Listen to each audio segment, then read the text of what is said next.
Entry sensors, contact sensors, and door and window sensors.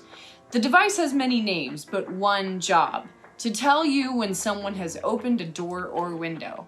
Whatever you call that little device that sits on your door frame, it can be your first line of defense against intruders. So where do you put these things and how do you install them? In this video, we aim to answer just that. And hey, before we dive in, don't forget to like and subscribe to Safewise.com. We're coming out with 2 videos a week, so stay tuned for more security tips just like the ones you'll find in this video. Entry sensors are made of 2 components, a reed sensor and a magnet. When the 2 are together, they create an electrical circuit.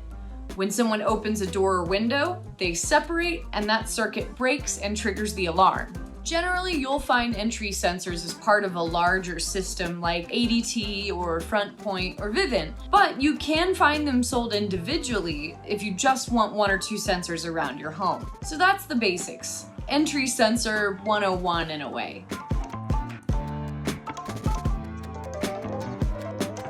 First, test your entry sensor. Most of these devices have a sticky backing that makes it pretty hard to remove once you've put them in place. Plus, depending on the sensor, you may require batteries. To test the sensors, put the 2 pieces together and make sure the device is on. Then, pull them apart. If you get a notification on your phone through the device's app or the sensors themselves beep, it's up and running.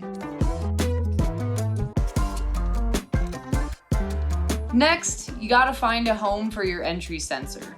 It doesn't have to be doors and windows, but those are the most popular places. The important thing is that you find a flat, clean area to place both sensors, and that they each have enough room to separate and close. You don't want them bumping into each other or interfering with the door or window or cabinet that you're using it on. We also recommend being careful about mounting these sensors on metal. After all, one of the pieces is a magnet.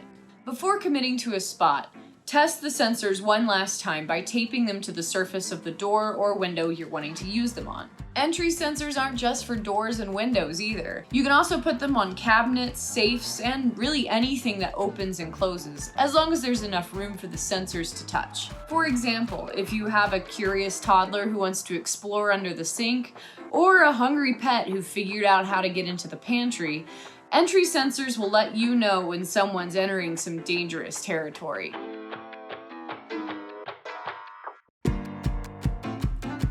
Now comes the fun part, installing your sensor. Some entry sensors use an adhesive backing, some use screws, and others use both. Before you get started, wipe down the surface where you're going to put your sensor. It'll make the adhesive stick better, and it's just good to clean sometimes. Next, remove the adhesive backing and stick it in place and hold for 30 seconds so the adhesive can bond to the surface. Just make sure to put the magnet on the side that opens and closes. Once they're both in place, guess what?